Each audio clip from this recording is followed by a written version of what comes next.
বলিউডে অল্প সময়ের উপস্থিতিতেও কিছু তারকা হৃদয়ে গভীর ছাপ রেখে যান।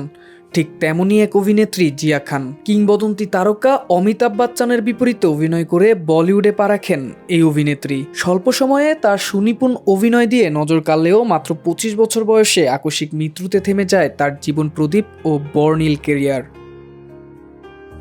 1988 সালের 20 ফেব্রুয়ারি তার জন্ম। বেঁচে থাকলে এবছর তার বয়স হতো 38। নিউ ইয়র্কে জন্ম নেওয়া জিয়ার আসল নাম ছিল নাফিসা রিজভী খান। লন্ডনে বেড়ে ওঠা জিয়া ছোটবেলা থেকেই অভিনেত্রী ও গায়িকা হওয়ার স্বপ্ন দেখতেন। সেই স্বপ্ন পূরণ করতেই তিনি পাড়ি জমান মুম্বাইয়ে।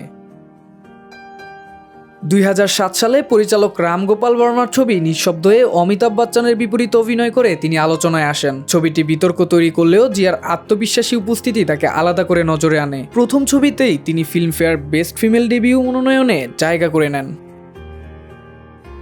এরপর 2008 সালে আমির খানের বহুল জনপ্রিয় ছবি গাজনিতে অভিনয় করেন জিয়া। ছবিটি সেই সময়ে অন্যতম বড় ব্লকবাস্টার হয়ে ওঠে এবং তার জনপ্রিয়তা বাড়িয়ে দেয় বহুগুণ। সর্বশেষ তাকে দেখা যায় 2010 সালে সাজিদ খানের কমেডি ছবি হাউসফুলে, যেখানে গ্ল্যামার কমেডির মিশেলে তার অভিনয় ভিন্ন দিকে তুলে ধরেন।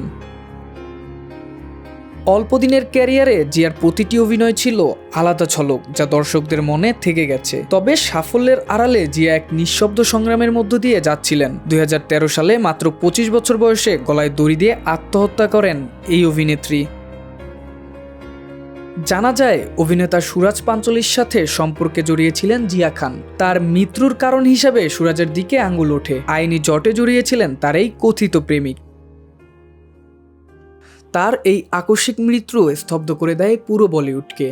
জিয়া খানের সাহসী অভিষেক, সাফল্য আর হঠাৎ থেমে যাওয়া এক তরুণের জীবনের গল্প আজও নাড়া দেয় দর্শকদের।